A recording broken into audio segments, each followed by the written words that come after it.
观众晚安，我是徐普，欢迎收看论文门开箱。不好意思让大家稍微等待了一下，不过等待是值得的，因为我们今天要讨论的话题很多，从论文门本身有新的进展，而且好像出现了一些破绽，需要当事人好好的说清楚、讲明白之外，另外呢还关乎于四个公投大家要投同意还是不同意，那中间衍生后续会有什么样的发展，或者有什么样的结果？今天我们也会来好好的讨论一下。首先，我们先来欢迎彭皮。徐普，各位论文门开箱的朋友们，大家好。好，因为我们刚才花了一点点时间，我们再对一下讯号跟声音，因为之前有观众反映说我们的声音可能比较小声，或是讯号的问题。今天如果观众听起来觉得有任何的状况的话，一样欢迎在聊天室来反映。不过，首先我要先跟彭平讲说，现在论文门这件事情已经变成全民运动了。因为昨天我还有一个业界的朋友，他说他怎么看到现在什么人都在讲论文门，都在讲蔡英文论文。他说他看到了国民党的前主席洪秀柱也在讲论文门。他说洪秀柱为什么可以讲论文门？我说大概是他当过训导主任吧，他要教一下这个蔡同学不可以说谎这件事情。但是呢，我今天看到更让我跌破眼镜的一个人，这个人呢是我从小其实我真的还蛮常看他的书，什么公寓导游啊，然后四喜忧国啊，然后那个大头春的日记嘛，当然等等，还有我妹妹等等，还有什么上校那一本我忘记他的名字，张大春谈论文门，我有点吓到我来念一下。他抛出了一个条码，然后还有一个他的猫吧。我只有硕士学位，可是很想出版一本2022的空白书，书名就叫博士论文。现在出版社同意了 ，ISBN 也有了，纸张也看好了。我最喜欢的是书衣，用的是什么维纳斯目光120磅的好纸。可是我好担心的是，这样的一本书，重点来了。会不会侵犯蔡英文的版权？请各方通晓法律的高人指点，非诚勿扰。尤其是事后还不承认指点过我的教授或是考试委员。这个文人酸人果然就是通篇不带脏字。张大春也谈起论文门了，彭平你怎么看？好，现在当然越来越多的人加入论文门，在新加坡的当地报纸呢，中文报纸虽然不大。但是一个大概差不多10公分乘10公分的这样子的一个篇幅，也开始谈起论文门，所以开始有越来越多的媒体开始涉入这个论文门的议题。接下来各位会看到英文的媒体，很快的我们就会想尽办法让它跃居到主流媒体的重要版面。那张大春当然是我们很多人年轻时候的这个就是偶像吧，看着他的文章，是他写的这个东西确实是一个非常，他在酸之中确实是很清楚的点到这本论文的问题。那我是认为说这个张大春他还可以接下来就把他的这一本论文把它送到国图啊，指明给国图的馆长曾淑贤。其实他比蔡同学高明多，他连 ISBN 都有，蔡同学那个是根本连 ISBN 也没有，他什么都没有啊。所以我其实当年有想过说，我就随便拿一个我女儿的那个画布送进去给曾淑贤，我看他收不收。因为我在立法院的公听会，我曾经当场呛过他，他说因为作者写了交了以后作者切结我们就收了。我说好，那我明天就拿我女儿的画册然后切结告诉他说对，这就是我的论文啊，那我就交，我看你收不收。后来我觉得我不要浪费我女儿的论文，放在那个完全没有公信力的国家图书馆的馆藏，实在是这个对我女儿的画作是很大的不敬。那看看这个张大春要不要试试看啊？试试看，把它送给这个国家图书馆的馆长，看他收不收。所以其实这件事情到目前为止已经成了全民运动，大家都知道这个闹剧，而且这个闹剧呢，显然会越演越烈，而且呢，扩及的范围会越来越大。所以我真的要告诉这个犯罪集团的很多人，包括那些司法官，你赶快去买一条游泳裤，因为海水快退潮了。真的，这个名作家也开始谈论文门，然后另外一个柯文哲的太太也是连续几篇的文章都提到论文门哦，这一次他也一样哦，他没有讲论文门，他就讲说，他引述报纸了，就是说什么新竹有一个黄姓的单亲妈妈，然后反正就是伪造自己清华的毕业证书啊、学历啊，最后检方以伪造文书罪将他起诉啊，后来他还骗人家还骗到了什么台积电的博士成婚啊。他说这个案子的判决书最吸引人的是，此举危害一般社会大众对于学籍资格认证制度的信赖，亦实际影响受骗公司的权益。哎，这个大家真的是高材生过招骂人的时候，都是里面不带脏字，但是你完全都看得懂他在讲什么。他这个对照起来，这个就等于是蔡英文的论文，此举危害了一般社会大众对于学籍资格认证制度的信赖，也影响到了受骗台湾社会的权益，应该是这样解读吧？我不知道是不是这样，对不对？而且这家公司呢，就是中华民国，这家公司就是2360万个股东，所以这个清大冒充硕士这个单亲妈妈，其实我当时觉得那是蛮可怜的一个人，你知道，她就是单亲妈妈又没有学历，想要找工作。所以他就去伪造了一张这个硕士毕业证书，听说饥渴乱真，后来怎么样被踢爆的，我可能就不是很清楚。那到底为什么会被发现啊？一般来讲，这种小市民这种事情，可能不会有人像我这个街头艺人这样子，穷追猛打，锲而不舍，然后800多天没有一天间断，所以他也算是蛮倒霉的。然后法官呢就量刑说啊，他其情可悯。我记得他曾经被判过3年的徒刑吧，后来就是弄一弄就变成减刑，好像就是可以罚金，好像可以1颗罚金，诸如此类啊。他不过就是去，不能说不过了，这个行为已经是蛮糟糕的。他去骗一个工作糊口，然后饭后态度良好，基本上就承认自己的错。那这个蔡同学，我跟你讲，他真的加起来没有100年，有个50年。而且我从来没看过这个饭后态度如此恶劣，还纠集了一批人跟他一起饭后态度恶劣。你知道，这种人就是完全不知道检讨自己，还去告别人，还去恶咬别人，还用尽各种方法诋毁别人。反正海水快退潮了，这些人真的赶快去买游泳裤，如果没有的话，我送你一条。对，到头来免得你又加一个妨害风化罪。对，我刚刚只是信手拈来啦，就看到2篇文章啦。那包括最近很多的评论员，像是郑春琪老师也直接就是呛下蔡英文，这等等，这个我们就不细部讨论。不过我们进入到讨论到论文门本质的事件，最近发生了一些事情，我们一个一个来讲。我先讲到这个林环强老师，我看到他在他的脸书上 po 到一个，他先讲说，伦敦政经学院在2019年10月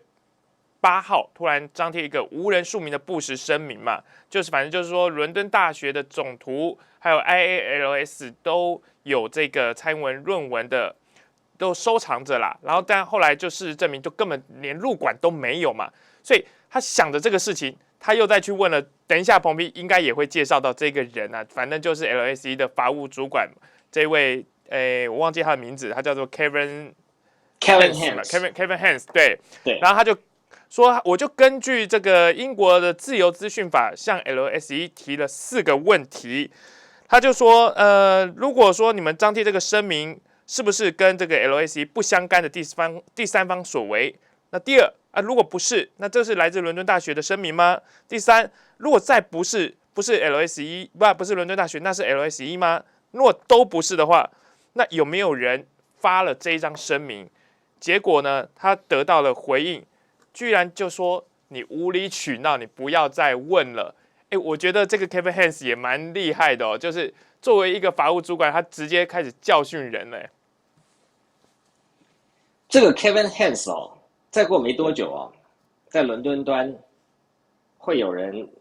传唤他啊，我斩钉截铁的可以这么说。那 Kevin Hans 呢，也会收到我个人的亲笔信。接下来他自己要好好判断一下，因为他的这个刑法的程度已经到达了可以判刑的地步。那我会再给他一次机会，让他再澄清一遍。这个人鼎鼎大名哦，这个人是谁呢？这个人就是说，蔡同学有2个口试委员，一个叫做Michael Elliott， 一个叫 Leonard Lee。就是从他的嘴巴说出就他来的。说出来的。而且他不但这么说，对，他还说这个资料呢是在蔡同学273页的个人资料中间的72页、73页，他连页数都讲出来了。哦，那真的是法律人士没想到就是这样很清楚的就告诉你从哪一份文件的哪一页讲出来有2个口试委员，那没有错了吧？那板上钉钉啦。对，最后被他的主管打脸了，最后被伦敦政经学院的董事会，董事会的负责的那个秘书叫做Nado， 被这个人的直接就董事会打脸了，就说我们没有，他们告诉这个资讯委员会说，我们伦敦政经学院没有拥有蔡英文的口试委员的姓名，也没有相关的口试的结果的报告。所以现在很简单，现在多方的人士已经涌进英国的资讯委员会跟英国的行政法庭，要去询问，透过自由信息法去询问说，那到底谁讲的对？好，再回到这个 Kevin Hans， 很有趣。所以现在呢，我们会重启一案，再走一次英国资讯公开法。我请问你，去问一则在网络上登出来的文章，它是谁发表的？这有什么个人隐私可言？我又不是去问你的日记内容，你已经在网络上公开过，对不对？而且这个东西被拿来台湾当大内宣，已经弄了快2年了嘛，那就是一个2019年10月8号，在国庆日前的长假，突然丢出了这一篇，然后国内开始英粉就开始嗨，然后开始做大内宣，说你看这个 Congratulations to Dr. 英文蔡，这个他是这个 LAC alumni， 这整篇后来被我们踢爆，他这一篇文章放在一个外部新闻连结叫做 In the Press 的一个小角落，这个角落一共有4篇文章，上一篇文章呢是2年前发布的，里面呢还谈了什么青少年的问题啦，还有另外一个问题是什么老人的这个安养的问题，就莫名其妙从里面偷渡了一个新闻，叫做蔡英文拥有博士学位，而且这篇2019年的10月8号是到目前为止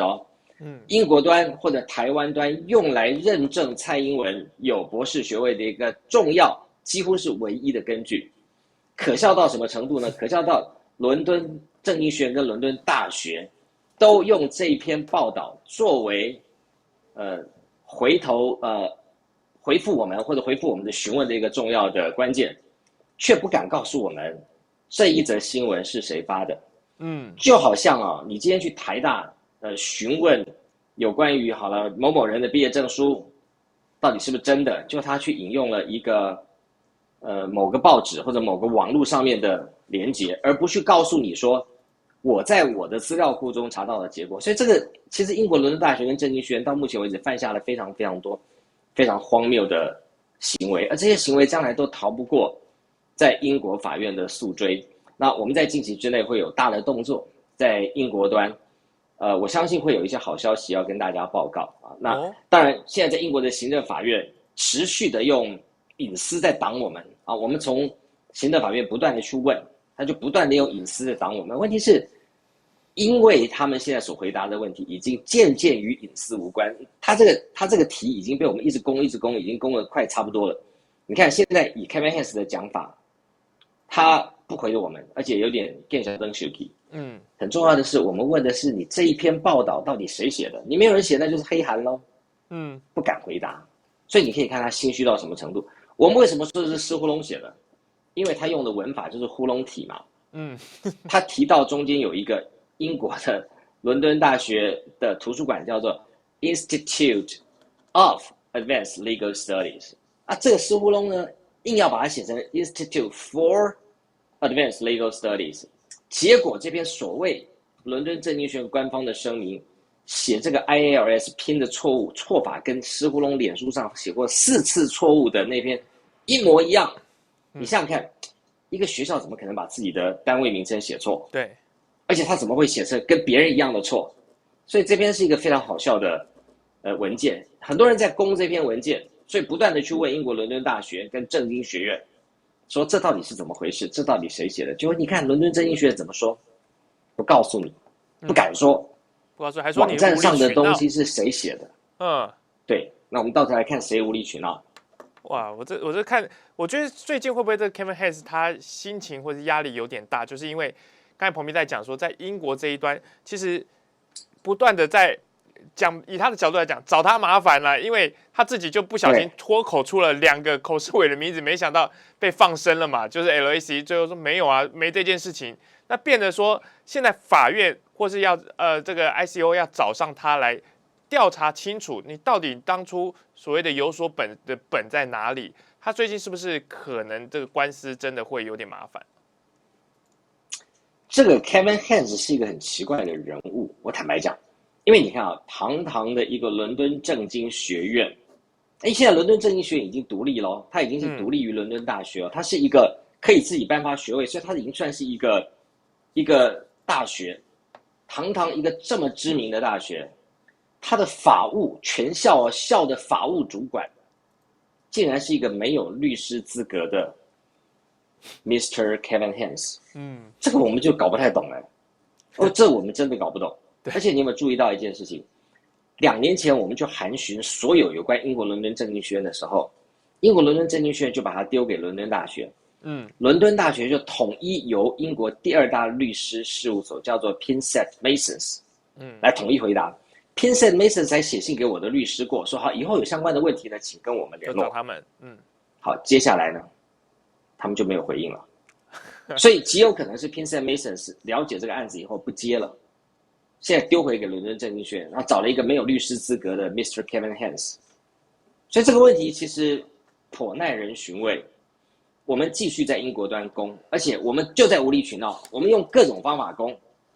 为什么？因为我们其实不是无理取闹，我们是据理力争。我就要撸到你俯首称臣为止，你就是要俯首认罪，就是这么简单。所以现在在宇宙政经学院的海外的同学，他们的意志力是无比的坚强，就是每一条线都一直攻。你说我无理取闹没有关系，我就再问一次，你再问我，我还是再问，再不行我们就往上级检举，要不然我们就告你。我们会在英国端比在台湾这边更卢。我们在台湾是这样子，你判我输，我要看你的判决书怎么写。你的判决书写得太离谱，那我们对不起就急了，一定告。我们在英国这一端呢，也开始采取一样的策略，所以好戏连台是可期的。对，刚刚彭批在讲的说，英国端大家第一时间就会联想到是 Michael Richardson， 或是说他因为最初都是他可能披露一些事情，或者在他的这个新闻的网站上来披露。但是现在开始好像英国这边是多线的在进攻，尤其你刚才讲说最近可能会有一些好消息，那可能也不见得是从 Michael Richardson 这一边，就是好像另外你们刚刚之前有透露说还有好几场的官司正在打，对不对？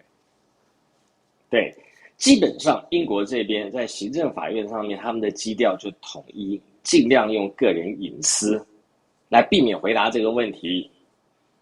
其实你可以看到，包括 Michael Richardson 这边，他们用的策略就是，我告诉你没有，因为没有，所以不用提供，所以他就是不要提供就对了。那先前跟我们现在面临到其他的线碰到的阻力也是，告诉你说这是个人隐私。好啦，那你告诉我这个隐私可以吗？那我转条路走嘛，我就问你说，你的网站上的这篇文章作者是谁？你的文章都发表了，还有什么个人隐私可言？所以最后他没有办法了，他只能就翻桌子嘛，跟你讲说你无理取闹。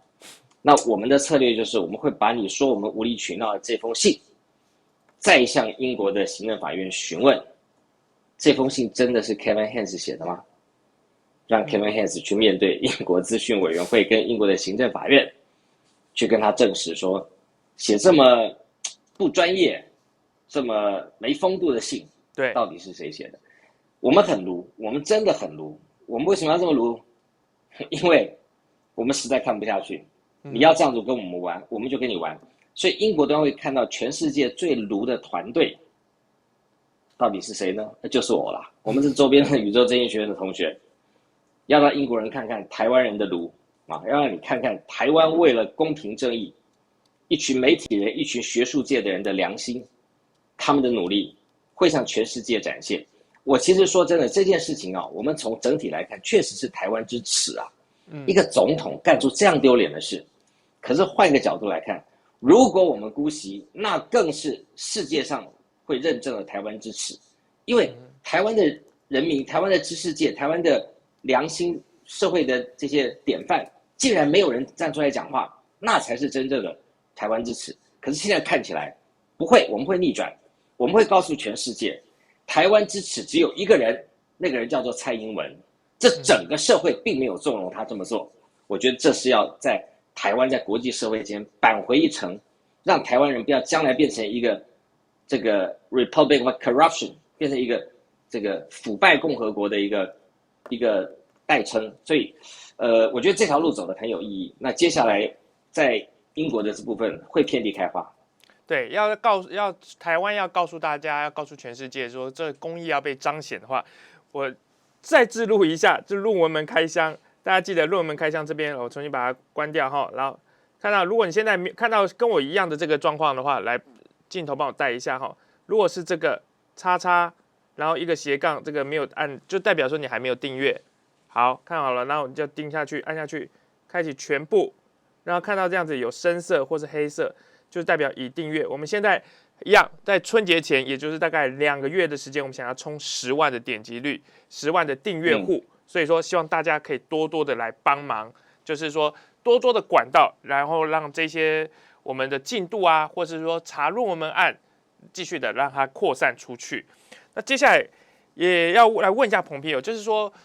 我有看到林怀强老师还有另外讲一个事情，他就讲的是说，这个证书啦，就像我们在画面上看到这个2015年版的假博士证书，甚至他后来有在去访迪卡总部的时候，拿在手上秀出来的。他说不折不扣的赝品啊，而且那个林怀强博士把底牌掀了一半，他说，因为他手上有1984年所谓的博士的毕业证书，就长得不是这个样子。真的吗？所以这个完全是假的，也不是补发的，也不是后来请人瞧来的，都不是啊。其实啊，我们很多动作在2年前9月、10月就已经搜证完了，只是那个时候对于整个事情的来龙去脉没有非常了解，所以我们对中间的很多很多疑点，我们知道证书是假的，可是我们不知道这个证书是怎么弄来的，怎么假的？我们在开玩笑说淘宝买的，我觉得蔡同学应该不会这么拙劣吧？那曾淼红博士在他的这个节目当中，他示范用 Photoshop 还是用什么软体，把我的名字放上去，把他的名字放上去，然后就变成一张网络上不折不扣的，看起来跟蔡同学一模一样的。那很简单嘛，拿去彩色影印嘛，然后钢印谁不会刻啊？反正就是他们一直说有钢印，有钢印的，钢印谁不会刻啊？对不对？浮水印都可以弄了，何况钢印？假钞都弄得饥渴乱真，这个是什么了不起？好，有钢印就可以哦。那我去弄2个钢印嘛，那我就2个博士咯。所以当时其实我们一路走来这2年，有很多细节上的突破，就是我们把这个骗局慢慢兜起来了。我们当时也搞不清楚啊，我们说，这个如果真的是如阿扁总统说的啊，这个我们就不要讲乔来了，因为他否认的是乔了，就是说是由黄国俊去找季登斯处理的，那如果真的是找他处理的，那怎么会跟别人的不一样呢？是季登斯出卖了蔡英文，还是黄国俊出卖了蔡英文，还是这事情根本就没有到季登斯的手上，就被中间的某一些幕僚或者去帮他跑腿的小弟用这种方式骗了他的老板，这个我觉得非常有趣。到目前为止，我们只能知道他所谓的处理的这个东西是假的，至于是谁去帮他处理，为什么要骗他，甚至到今天为止，蔡同学都以为那是真的，包括张敦涵在内，都以为那是真的。其实我们还有别的证据啊。是哦，就是说，现在包括张敦涵，包括蔡总统本人都以为，他说，反正我拿到这个证书，就是真的是伦敦大学补发的证书，反正他就是卖我的面子，给了我一份，但这一份或许真的就是完全跟伦敦大学内部自己真的发出来的是无关的。因为我看到林焕强老师还说，后来还经过2度变造，还生出了一组编号，现在很红啊，937384。这个编号是一开始秀的时候是没有的啊。这个部分哦，各位可以去看，这个影片应该还在网络上，就不要我们来讲了。这个影片还在网络上，当时秀出来的时候，它是透光的。徐府或者各位同学，你们去想想看，你现在去拿任何一张网络上的毕业证书，包括他现在这张，你在透光的情况下，你都会看到签名还有字。对，虽然看不清楚，但是你会看到影子。一组937384，6个阿拉伯数字，那个篇幅不是很小那不是掉一颗芝麻透光的情况之下，完全没有这组数字。可是经过了1年多以后，被我们逼到墙角，要张敦涵拿出毕业证书来的时候，捷克，这一下出现了，太神奇了，竟然出现了6位数的号码。那这6位数的号码到底代表什么意思？蔡同学，你清楚吗？如果你不清楚的话，我们在法庭勘验证物的时候，我会教你。就是没吃过猪肉，看过猪走路吧？没看过猪走路，至少读一下《西游记》吧。这个意味很深长的一段话，就是如果说蔡同学真的要上法庭的时候，你会告诉他937384这个代表什么意义？他自己可能没有处理到这么细的细节啦，只是当初可能只是说想到说，总统府要拿出这个毕业证书的时候，把该有的东西都补上去，感觉上是这个样子啊。